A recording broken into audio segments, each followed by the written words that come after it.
ಸ್ನೇಹಿತರೆ ಎಲ್ಲರಿಗೂ ನಮಸ್ಕಾರ. ಮತ್ತೊಂದು ವಿಡಿಯೋಗೆ ತಮಗೆಲ್ಲರಿಗೂ ಸ್ವಾಗತ. ಸ್ನೇಹಿತರೆ, ಇವತ್ತಿನ ಈ ವಿಡಿಯೋದಲ್ಲಿ ಯಾವುದ್ರ ಬಗ್ಗೆ ನಾನು ನಿಮಗೆ ಮಾಹಿತಿ ನೀಡ್ತಾ ಇದ್ದೀನಿ ಅಂತಂದರೆ, ಈ ಹುಲ್ಲಿನ ಜಾತಿಯ ಮೇವಿನಲ್ಲಿ ಅತಿ ಮುಖ್ಯವಾದಂಥ ನೇಪಿಯರ್ ಮೇವಿನ ಬಗ್ಗೆ ನಾನು ನಿಮಗೆ ಮಾಹಿತಿ ನೀಡ್ತಾ ಇದ್ದೀನಿ. ಅದರಲ್ಲಿ ಎಷ್ಟು ವಿಧಗಳಿದೆ, ಅವುಗಳನ್ನ ಯಾವ ರೀತಿ ನಾಟಿ ಮಾಡೋದು, ಅದರಿಂದ ಏನೇನೆಲ್ಲ ಯೂಸಸ್ ಇದೆ, ಏನೇನು ಡಿಸ್ಅಡ್ವಾಂಟೇಜಸ್ ಇದೆ ಅನ್ನುವಂಥದ್ದನ್ನ ಈ ವಿಡಿಯೋದಲ್ಲಿ ಸಿಂಪಲ್ ಆಗಿ ನಿಮ್ಗೆ ಅರ್ಥ ಆಗೋ ಥರ ತಿಳಿಸ್ಕೊಡ್ತಾ ಹೋಗ್ತೀನಿ. ಸ್ನೇಹಿತರೆ ಬನ್ನಿ. ಸ್ನೇಹಿತರೆ, ನಾನು ಯಾವಾಗಲೂ ವಿಡಿಯೋ ಮಾಡ್ಬೇಕಾದ್ರೆ 3 ವಿಧದ ಮೇವುಗಳನ್ನ ಬೆಳೆಸ್ಕೊಳ್ಳಿ ಅಂತ ತಿಳ್ಕೊಂಡಿರ್ತೀನಿ. ಒಂದು ಹುಲ್ಲಿನ ಜಾತಿಯ ಮೇವು, ಇನ್ನೊಂದು ಮರದ ಜಾತಿಯ ಮೇವು, ಇನ್ನೊಂದು ಸಸ್ಯ ರೀತಿ ಸ್ಟ್ರಬ್ ಟೈಪಲ್ಲಿ ಇರುವಂಥ ಮೇವುಗಳು. ಇಂಪಾರ್ಟೆಂಟ್ ಆಗಿ ನೇಪಿಯರು, ಬೇಲಿ ಮೆಂತೆ, ಅಗಸೆ, ಈ 3 ಮೇಕೆ ಕುರಿ ಸಾಕಾಣಿಕೆ ಮಾಡುವಂಥವ್ರು, ಅದರಲ್ಲೂ ಬ್ರೀಡಿಂಗ್ ಪರ್ಪಸ್ಗೆ ಸಾಕುವಂಥವ್ರು ಹಸು ಕುರಿ ಮೇಕೆಗಳನ್ನು. ಸೊ ನೇಪಿಯರು, ಬೇಲಿ ಮೆಂತೆ, ಅಗಸೆ, ಅದಾದಮೇಲೆ ಕೋಎಫೆಕ್ಸ್ 31, ಕುದುರೆ ಮೆಂತೆ, ಸುಬಾಬುಲ್, ಛಾಯಾ ಮಾನಸು, ಇವೆಲ್ಲ ಬರುವಂಥದ್ದು ಬೇಸಿಕ್. ಇವು ಬೇಸಿಕ್ ಒಂದು 3 ಥರ ಬೆಳೆಸ್ಕೋಬೇಕು: ಬೇಲಿ ಮೆಂತೆ, ಅಗಸೆ, ನೇಪಿಯರ್. ನೇಪಿಯರ್ ಅಂತಂದರೆ ಸ್ನೇಹಿತರೆ ಅದೊಂಥರ ಗ್ರಾಸ್ ವೆರೈಟಿ ಇದ್ದಂಗೆ. ಸೊ ನಾವು ಹೆಂಗೆ ಈ ಗರ್ಕೆ ಹಸುಗಳನ್ನ ಬಿಟ್ಟರೆ ರೋಡ್ ಸೈಡಲ್ಲಿ ಫಸ್ಟ್ ಎಲ್ಲ ಹಂಗೆ ನಮ್ಮ ಕಡೆ ಹಳ್ಳಿಗಳ ಕಡೆ ಮೇಯಿಸ್ತಾಯಿದ್ರು. ಪಾಲ್ ಜಮೀನಲ್ಲಿ ಎಲ್ಲಿ ಗರ್ಕೆ ಬೆಳೆದಿರುತ್ತೆ ಅಲ್ಲಿ ಬಿಟ್ಬಿಟ್ಟು ಸುಮ್ಮನೆ ಕೂತ್ಕೊಳ್ಳೋರು, ಒಂದು ಮೂಲೆಯಲ್ಲಿ ಕೂತ್ಕೊಳ್ಳೋರು. ಅದು ಜಾಸ್ತಿ ಹುಲ್ಲನ್ನೇ ತಿಂತಾಯಿತ್ತು, ಗ್ರಾಸನ್ನೇ ತಿಂತಾಯಿತ್ತು. ಏನು ನಾವು ಗರ್ಕೆ ಅಂತೀವಲ್ಲ ಆ ಗ್ರಾಸ್ನೇ ತಿಂತಾಯಿತ್ತು. ಸರಿ, ಮನೆಗೆ ಕರ್ಕೊಂಡೋಗ ಹಾಲು ಕರಿತಾಯಿದ್ವಿ. ಸೊ ಪಾಪ್ಯುಲೇಷನ್ ಜಾಸ್ತಿ ಆಗ್ತಾ ನಾವು ಈಗ ಏನಾಗೋಗಿದೆ, ಲ್ಯಾಂಡ್ ಎಲ್ಲ ಕಡಿಮೆ ಆಯಿತು, ಅವನ್ನ ಫ್ರೀ ಗ್ರೇಸಿಂಗ್ ಬಿಡೋಕ್ಕೆ ಆಗ್ತಾಯಿಲ್ಲ. ಸೊ ಹೊರಗಡೆ ಬಿಡೋಕ್ಕೆ ಆಗ್ತಾಯಿಲ್ಲ, ಎಲ್ರದ್ದು ಜಮೀನು ಅದು ಇದು ಎಲ್ಲೂ ಬಿಟ್ಟು ಮೇಯ್ಸೋಕ್ಕಾಗ್ತಾಯಿಲ್ಲ. ಸೊ ಆ ಸಮಯದಲ್ಲಿ ನಾವು ಏನಾಯಿತು, ಲ್ಯಾಂಡ್ ಎಲ್ಲ ಕಮ್ಮಿ ಆದಮೇಲೆ ಕಡಿಮೆ ಲ್ಯಾಂಡಲ್ಲಿ ಅತಿ ಹೆಚ್ಚಾಗಿ ಕ್ವಾಂಟಿಟಿ ಜಾಸ್ತಿ ಬರುವಂಥ ಗ್ರಾಸ್ನ ಪ್ರಿಫರ್ ಮಾಡಿದ್ವಿ. ಅದೇ ಈ ನೇಪಿಯರ್ ಅನ್ನುವಂಥದ್ದು. ಇದು ಫಸ್ಟು ಇದು ಎಲ್ಲಿರ್ತು ಅಂತಂದರೆ ಆಫ್ರಿಕಾ ಸೈಡ್ ಇರ್ತು ಅಂತಂತಾರೆ. ಸೊ ಈಗ ಅದನ್ನೇ ನಾವು ಮೇನ್ ಕ್ರಾಪ್ ಆಗಿ ಹಸುಗಳಿಗೆ, ಕುರಿಗಳಿಗೆ, ಮೇಕೆಗಳಿಗೆ, ಈವನ್ ನಾಟಿ ಕೋಳಿಗಳು ಕೂಡ ತಿಂತವೆ. ಸೊ ಈ ನೇಪಿಯರ್ನ ಬೆಳೆಸ್ತೀವಿ. ಸರ್, ಇದರಲ್ಲಿ ಎಷ್ಟು ವೆರೈಟಿಗಳಿದೆ ಅಂತಂದರೆ ಸ್ನೇಹಿತರೆ, ಒಂದು 15-20 ವೆರೈಟಿಗಳಿದೆ ನೇಪಿಯರ್. ಅಲ್ಲಿ ನಾವು ಏನು ಈ ಗ್ರೀನ್ ನೋಡ್ತೀವಲ್ಲ, ಸೊ ಅದು ಡೆವಲಪ್ ಮಾಡ್ತಾ ಬರುವಂಥದ್ದು. ಸೊ ಅದರಲ್ಲಿ ರೆಡ್ ನೇಪಿಯರ್ ಇದೆ, ಆಸ್ಟ್ರೇಲಿಯನ್ ರೆಡ್ ನೇಪಿಯರ್ ಇದೆ, ನಾರ್ಮಲ್ ನೇಪಿಯರ್ ರೆಡ್ ನೇಪಿಯರ್ ಅನ್ನೋ ಥರ ಇರುತ್ತೆ, ಅದೊಂಥರ ಇರುತ್ತೆ. ಆಸ್ಟ್ರೇಲಿಯನ್ ರೆಡ್ ನೇಪಿಯರ್ ಇದೆ, ಮಾಮೂಲಿ ತೈವಾನ್ ನೇಪಿಯರ್ ಇದೆ, ಅಮೇರಿಕನ್ 5G ಇದೆ, ಆಮೇಲೆ ಎಲಿಫೆಂಟ್ ಗ್ರಾಸು, ಆಮೇಲೆ ಇನ್ನೊಂದು ಯಾವುದೋ ಜೋಳ ಮತ್ತು ಇದನ್ನು ಕ್ರಾಸ್ ಮಾಡಿರುವಂಥದ್ದು, ನೇಪಿಯರ್ನ ಕ್ರಾಸ್ ಮಾಡಿರುವಂಥದ್ದು, ಹರಿಯಾಣ ನೇಪಿಯರ್ ಅನ್ನುವಂಥದ್ದು. ಸೊ ಹೆಸರು ಹೇಳ್ತಾ ಹೋದರೆ ರಾಜಸ್ಥಾನು, ಪಂಜಾಬ್ ನೇಪಿಯರು, ಆ ಥರ ಅವ್ರವ್ರ ಏರಿಯಾದಲ್ಲಿ ಅವ್ರವ್ರ ಒಂದೊಂದು ನೇಮ್ಗಳನ್ನೆಲ್ಲ ಇಟ್ಕೊಂಡಿದ್ದಾರೆ. ತಾಯ್ವಾನು, ಅಮೇರಿಕಾ, ಜಪಾನು, ಈ ಥರ ಎಲ್ಲ.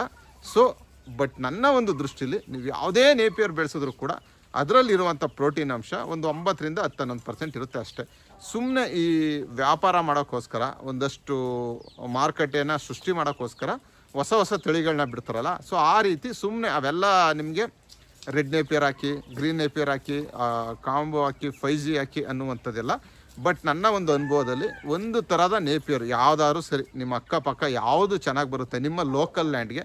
ಸೊ ನಾನು ರೆಡ್ ನೇಪಿಯರ್ ಕೂಡ ಬೆಳೆಸಿದ್ದೀನಿ, ಸಣ್ಣ ಇದು ಯಾವುದು ಹರಿಯಾಣ ನೇಪಿಯರ್ ಕೂಡ ಬೆಳೆಸಿದ್ದೀನಿ, ಗ್ರೀನ್ ನಾರ್ಮಲ್ ನಾಟಿ ವೆರೈಟಿ ಅದನ್ನು ಕೂಡ ಬೆಳೆಸಿದ್ದೀನಿ. ಸೊ ಎಲ್ಲದರಲ್ಲೂ ಕೂಡ ನಿಮ್ಮ ಲ್ಯಾಂಡ್ಗೆ ಅಕ್ಕಪಕ್ಕ ನಿಮ್ಮ ಊರಿನಲ್ಲಿ ಯಾರು ಯಾವ ನೇಪಿಯರ್ನ ಬೆಳೆಸಿದರೆ ಅವ್ರ ಹತ್ರ ಒಂದಷ್ಟು ಸ್ಟಿಕ್ಸ್ನ ಕಲೆಕ್ಟ್ ಮಾಡಿ ಹಾಕೊಳ್ಳಿ. 3 ಅಡಿ ಒಂದು ಸಾಲು ಹಾಕಬೇಕು. ನೇಪಿಯರ್ ಯಾವಾಗಲೂ ಸ್ನೇಹಿತರೆ 1 ಅಡಿಲಿ ಹಾಕಿದ್ರೂ ಬರುತ್ತೆ, ಅರ್ಧ ಅಡಿಗೆ ಹಾಕಿದ್ರೂ ಬರುತ್ತೆ, 2 ಅಡಿಗೆ ಹಾಕಿದ್ರೂ ಬರುತ್ತೆ. 3 ಅಡಿ ಯಾವಾಗಲೂ ಭೂಮಿ ಸ್ವಲ್ಪ ಅದಕ್ಕೆ ಪೌಷ್ಟಿಕಾಂಶ ಬೇಕು. ಆ ನೇಪಿಯರಲ್ಲಿ ಒಂದಷ್ಟು ಪೌಷ್ಟಿಕಾಂಶ ಇರಬೇಕು ಅಂತಂದರೆ ಬರೀ ನಾವು ಹಾಕೋ ಯೂರಿಯಾನೇ ಡಿಪೆಂಡ್ ಇರಬಾರ್ದು ಅಂತಂದರೆ 3 ಅಡಿ ಸಾಲಲ್ಲಿ ನೇಪಿಯರ್ಗಳನ್ನ ಸ್ಟಿಕ್ಗಳನ್ನೇ ಪ್ರಿಫರ್ ಮಾಡುವಂಥದ್ದು. ನನ್ನ ಹತ್ರ ಒಂದು ಸೀಡ್ಸ್ ಇದೆ. ಸೊ ಇದನ್ನು ನಮ್ಮ ಸ್ನೇಹಿತರೆ ಕೊಟ್ಟಿರುವಂಥದ್ದು. ಸರ್, ಇದು ತುಂಬ ಚೆನ್ನಾಗಿದೆ, ಟ್ರೈ ಮಾಡಿ ನೋಡಿ ಅಂತ ನಾನು ಕೂಡ ಹಾಕಿದ್ದೀನಿ. ಸೇಮ್ ಯಾವ ರೀತಿ ಜೋಳ ಬರುತ್ತಲ್ಲ ಅದೇ ರೀತಿ ಬರುತ್ತೆ. ವರ್ಷಾನುಗಟ್ಟಲೆ ಇರುತ್ತೆ ಅನ್ನುವಂಥದ್ದು ನನಗಿನ್ನೂ ಗೊತ್ತಿಲ್ಲ. ಬಟ್ ಸೀಡ್ಸು ಜರ್ಮಿನೇಷನ್ ಎಲ್ಲ ತುಂಬ ಚೆನ್ನಾಗಿ ಬರುತ್ತೆ. ಈ ಹುಲ್ಲಿದೆಯಲ್ಲ, ಹುಲ್ಲು ತುಂಬ ಸ್ಮೂತಾಗಿರುತ್ತೆ ಜೋಳದ ಥರನೇ. ಅದ್ರದ್ದೊಂದು ಸೀಡ್ಸ್ ನೋಡ್ತಾ ಇದ್ದೀನಿ ನೋಡಿ. ಸೊ ಇದನ್ನು ಎಲಿಫೆಂಟ್ ಗ್ರಾಸ್ ಅಂತ ಕರೀತಾರೆ, ಹರಿಯಾಣ ನೇಪಿಯರ್ ಅಂತ ಕರೀತಾರೆ. ನಾನು ಎಲ್ಲ ಸರ್ಚ್ ಮಾಡಿದೆ ಆಮೇಲೆ ಆನ್ಲೈನಲ್ಲಿ, ಏನಕ್ಕೆ ಇದನ್ನು ಎಲಿಫೆಂಟ್ ಗ್ರಾಸ್ ಅಂತ ಕರೀತಾರೆ ಅಂತಂದರೆ ಸ್ನೇಹಿತರೆ, ಸೊ ಆನೆಗಳು ಅದ್ರ ಮಧ್ಯೆ ಹೋಗಿ ಔಸ್ಕೊಳ್ಬೋದಂತೆ, ಮೀನ್ಸ್ ಹೈಡ್ ಆಗ್ಬೋದು, ಆ ಮಟ್ಟಕ್ಕೆ ಉದ್ದಕ್ಕೆ ಬೆಳೆಯುತ್ತೆ ಈ ನೇಪಿಯರ್ ಅನ್ನುವಂಥದ್ದಕ್ಕೆ. ಅದನ್ನು ಎಲಿಫೆಂಟ್ ನೇಪಿಯರು ಅಂತ ಕರೆಯುವಂಥದ್ದು. ಸೊ ಅದರ ಸೀಡ್ಸ್ ಇಮೇಜ್ ಕೂಡ ತೋರಿಸ್ತಾ ಇದ್ದೀನಿ ನೋಡಿ. ನಮ್ಮ ವೆಬ್ಸೈಟಲ್ಲಿ ಅವೈಲೇಬಲ್ ಇದೆ, ಈ ಸೂಪರ್ ನೇಪಿಯರ್ ಸೀಡ್ಸು ಅವೈಲೇಬಲ್ ಇದೆ. ಸೊ ಹೆಸರುಗಳೆಲ್ಲ ಒಂದೇ, ನೇಪಿಯರ್ ಜಾತಿನೇ. ಸೊ ಅದರದ್ದು ಸೀಡ್ಸ್ ನಮ್ಮ ಹತ್ರ ಅವೈಲೇಬಿಲಿಟಿ ಇದೆ. ಸೊ ನೀವು ಬೇಕು ಅನ್ನೋರು ನಮ್ಮ ವೆಬ್ಸೈಟ್ಗೆ ವಿಸಿಟ್ ಮಾಡಿ, ಇಲ್ಲ ವಾಟ್ಸಪ್ ನಂಬರ್ ಕಾಣ್ತಾ ಇದೆಯಲ್ಲ, ವಾಟ್ಸಪ್ ಮಾಡಿದ್ರೆ ನಾನು ರಿಪ್ಲೈ ಮಾಡಿ ಆ ಸೀಡ್ಸು ನಿಮಗೆ ತಲುಪೋ ಥರ ಮಾಡ್ಕೊಡ್ತೀನಿ. ಯಾವುದು ಎಲಿಫೆಂಟ್ ಗ್ರಾಸ್ ಅನ್ನುವಂಥದ್ದು. ಇನ್ನು ಅದು ಬಿಟ್ಟರೆ ತಾಯ್ವಾನ್ ಆಗುವಂಥದ್ದು ಎಲ್ಲ ಒಂದೇ. ಅಮೇರಿಕನ್ 5G ಹಾಕಿದ್ದೆ, ಒಂದು ಸರಿ ತೆಗೆದೆ. ಸೊ ಒಂದೊಂದು ಡಿಸ್ಅಡ್ವಾಂಟೇಜ್ ಇದೆ. ಸೊ ಅಮೇರಿಕನ್ 5G ಬಂದು ತುಂಬ ಸ್ಮೂತಾಗಿ ಬರುತ್ತೆ, ತುಂಬ ಎಲೆ ಎಲ್ಲ ಆಗಾಗ್ಲಿಕ್ಕೆ ಇಷ್ಟಿಷ್ಟು ಅಗಲ ಬರುತ್ತೆ. ಇದನ್ನು ನಾವು 1.5 ತಿಂಗಳಿಗೆ ಕಟಾವು ಮಾಡ್ಬೋದು. ನಮ್ಮ ನಾರ್ಮಲ್ ನಮ್ಮ ಕಡೆ ಬೆಳೆಯುವಂಥದ್ದನ್ನು ಅಮೆರಿಕನು ಅಗ್ಲ ಬರುತ್ತೆ, ಅದು 3 ತಿಂಗಳು ಕಟಾವು ಬರುತ್ತೆ. ಒಂದೊಂದು ಈಗ ಜಿಂಜಿವ ಗ್ರಾಸ್ ಇದೆಯಲ್ಲ, ಅದು ಬೆಳೆದು 1.5 ಅಡಿ 2 ಅಡಿ ಬೆಳೆಯುತ್ತೆ. ಡಾರ್ಫ್ ನೇಪಿಯರ್, ಇನ್ನು ಡಾರ್ಫ್ ಅಲ್ಲ, ಜಿಂಜಿವ ಗ್ರಾಸ್ 1.5 ಅಡಿ 2 ಅಡಿ ಬೆಳೆಯುತ್ತೆ. ಬಟ್ 30 ದಿನದೊಳಗೇನೆ ಕಟಾವು ಬರುತ್ತೆ. ಇನ್ನು ಡಾರ್ಫ್ ನೇಪಿಯರ್ ಅಂತಿದೆ, ಸೊ ಇಷ್ಟೇ ಉದ್ದ ಇರುತ್ತೆ, ಬೇಗ ಕಟಾವು ಬರುತ್ತೆ ಅಷ್ಟೇ. ಎಲ್ಲ ಒಂದೇ. ಪ್ರೋಟೀನು ಯಾವಾಗಲೂ ಗ್ರಾಸ್ ವೆರೈಟಿಲಿ ಬಂದು ನಾನು ತಿಳಿಸೋಂಗೆ ಒಂದು 9ರಿಂದ 11% ಇರುತ್ತೆ ಯಾವುದು ಪ್ರೋಟೀನ್, ಅದಕ್ಕಿಂತ ಜಾಸ್ತಿ ಏನಿರಲ್ಲ. ನೀವು ಪ್ರೋಟೀನ್ ಬೇಕು ಅಂತಂದರೆ ಬೇಲಿ ಮೆಂತೆ ಮತ್ತು ಅಗಸೆ ಇದಕ್ಕೇ ಡಿಪೆಂಡ್ ಆಗಬೇಕಾಗುತ್ತೆ. ಪ್ರೋಟೀನ್ ಯಾವುದ್ರಲ್ಲಿ ಜಾಸ್ತಿ ಇರುತ್ತೆ. ಬಟ್ ಹೆಂಗೆ ನಾವು ಕಾರ್ಬೋಹೈಡ್ರೇಟ್ಸ್ ತಿಂತೀವಲ್ಲ, ಸೊ ನಮ್ಮ ಹೊಟ್ಟೆ ತುಂಬೋಕ್ಕೋಸ್ಕರ ಹಸುಗಳು, ಕುರಿ, ಮೇಕೆಗಳು ಹೊಟ್ಟೆ ತುಂಬೋಕ್ಕೋಸ್ಕರ ನಾವು ನೇಪಿಯರ್ನೇ ಡಿಪೆಂಡ್ ಆಗಬೇಕಾಗುತ್ತೆ. ಸೊ ತಿಳಿಸಿದ್ನಲ್ಲ, ಇಮೇಜ್ಗಳಲ್ಲಿ ತೋರಿಸ್ತಾ ಇದ್ದೀನಿ ನೋಡಿ. 3 ಅಡಿ ಒಂದು ಸಾಲು, ಒಂದು ಸ್ಟಿಕ್ಕಿಂದ ಇನ್ನೊಂದು ಸ್ಟಿಕ್ಗೆ 1.5 ಅಡಿ 2 ಅಡಿ ಇಟ್ಕೊಂಡ್ರೆ ಸಾಕು. ಅದೇ ನೀವು ಇನ್ನೊಂದು ಬರುತ್ತೆ ನನ್ನ ಹತ್ರ ಇದೆಯಲ್ಲ ಸೀಡ್ಸು, ನೇಪಿಯರ್ ಎಲಿಫೆಂಟ್ ಗ್ರಾಸ್ ಅಂತ ಕರೀತಾರೆ, ಹರಿಯಾಣ ನೇಪಿಯರ್, ಇದಕ್ಕೆ ಸ್ನೇಹಿತರೆ ಇದು ಅಷ್ಟೇ. ಸಾಲಿನ ಸಾಲಿಗೆ ಒಂದು 2 ಅಡಿ 3 ಅಡಿ ಮಾಡ್ಕೊಂಡು ಬೀಜದಿಂದ ಬೀಜಕ್ಕೆ 2 ಬೀಜ ಹಾಕೋದು, ಒಂದೊಂದು ಜಾಗದಲ್ಲಿ 2-3 ಬೀಜ ಹಾಕೋದು. ಸೊ ಸೀಡಿನ ಸೀಡ್ಗೆ 1.5 ಅಡಿ 3 ಅಡಿ 2 ಅಡಿ 1.5 ಅಡಿ 2 ಅಡಿ ಗ್ಯಾಪ್ ಇಟ್ಕೋಬೇಕಾಗುತ್ತೆ. ಸೊ ನನ್ನ ಹತ್ರ ಇರುವಂಥದ್ದು ಹರಿಯಾಣ ಸೀಡ್ಸ್. ಸೊ ನಾನು ಸ್ಟಿಕ್ಸ್ ಏನು ಕೊಡೋಕ್ಕಾಗಲ್ಲ. ಸೊ ಇದು ಹೆಂಗೆ ಆಗುತ್ತೆ ಅಂತಂದರೆ ಸ್ನೇಹಿತರೆ, ಈಗ ನಾನು ಒಂದಷ್ಟು ಎಜುಕೇಷನ್ ಮಾಡಿ ಎಲ್ಲನೂ ಮಾಡೋಕ್ಕಾಗಲ್ಲ. ಸ್ಟಿಕ್ಸ್ ಕೊಡುವಂಥದ್ದು, ಕೋಳಿ ಮೊಟ್ಟೆನೂ ಮಾರುವಂಥದ್ದು, ಕೋಳಿನೂ ಮಾರುವಂಥದ್ದು, ಈ ರೀತಿ ಎಲ್ಲ ಮಾಡೋಕ್ಕಾಗಲ್ಲ. ಸೊ ಒಂದು ಸಿಸ್ಟಮೆಟಿಕ್ ಆಗಿ ನಮ್ಮದೇ ಆದಂಥ ಒಂದು ಕಂಪ್ನಿ ಟೈಪಲ್ಲಿ ಒಂದಷ್ಟು ಸೀಡ್ಸು, ಒಂದಷ್ಟು ಫರ್ಟಿಲೈಸರ್ಸು, ಮೆನ್ಯೂರ್ಸು ಎಲ್ಲ ಆರ್ಗ್ಯಾನಿಕ್ ಪ್ರಾಡಕ್ಟ್ಗಳನ್ನ ಮಾಡೋಣ ಅಂದ್ಕೊಂಡು ನಮ್ಮ ಎಜುಕೇಷನ್ಗೆ ಒಂದು ರಿಲೇಟಿವ್ ಆಗಿರಲಿ ಅಂತ ನಾವು ಮಾಡ್ತಾಯಿದ್ವಿ. ಸೊ ಸೀಡ್ಸ್ ಕೊಡ್ತೀನಿ ನಿಮಗೇನು, ಈ ನೇಪಿಯರ್ದು ಸೀಡ್ಸ್ ಬೇಕು ಅಂದರೆ ಹರಿಯಾಣ ನೇಪಿಯರ್ದು ಅದ್ರದ್ದು ಕೊಡ್ತೀನಿ. ಕೋಎಫೆಕ್ಸ್ 31 ಹುಲ್ಲಿನ ಜಾತಿದು, ಅದು ಕೂಡ ತುಂಬ ಚೆನ್ನಾಗಿದೆ. ನಿಮಗೆ ನೇಪಿಯರು ಕೋಎಫೆಕ್ಸ್ 31 ಇವೆರಡು ಬಿಡ್ತು ಅಂತಂದ್ರೆ ಸ್ನೇಹಿತರೆ, ಇನ್ನೆಲ್ಲ ಬಂದು ಬೇಲಿ ಮೆಂತೆ, ಅಗಸೆ, ಸುಬಾಬುಲ್ಲು, ಇವೆಲ್ಲ ಶ್ರಬ್ಬು ಮತ್ತು ಟ್ರೀ, ಕ್ಲೈಂಬರ್ಸು, ಈ ಟೈಪು ಈ ಥರದವು. ಈ ನಿಮಗೆ ಕೋಎಫೆಕ್ಸ್ 31 ಮತ್ತು ನೇಪಿಯರ್ ಇವೆರಡೇ ಸೀಡ್ಸನ್ನು ನಮ್ಮ ಹತ್ರ ದೊರೆಯುವಂಥದ್ದು. ಸ್ಟಿಕ್ಸು ನಿಮಗೆ ಸಪ್ಲೈ ಮಾಡೋರು ತುಂಬ ಜನ ಇದ್ದಾರೆ ಮಾರ್ಕೆಟಲ್ಲಿ, ಯೂಟ್ಯೂಬಲ್ಲಿ ಸರ್ಚ್ ಮಾಡಿದ್ರು ಕೂಡ ನಿಮಗೆ ಸಿಗುತ್ತೆ. ಸೊ ನೀವು ಅವ್ರ ಹತ್ರ ಸ್ಟಿಕ್ಸ್ನ ಬೈ ಮಾಡ್ಬೋದು. ಸೀಡ್ಸ್ ಮಾತ್ರ ನನ್ನ ಹತ್ರ ಸಿಗುತ್ತೆ.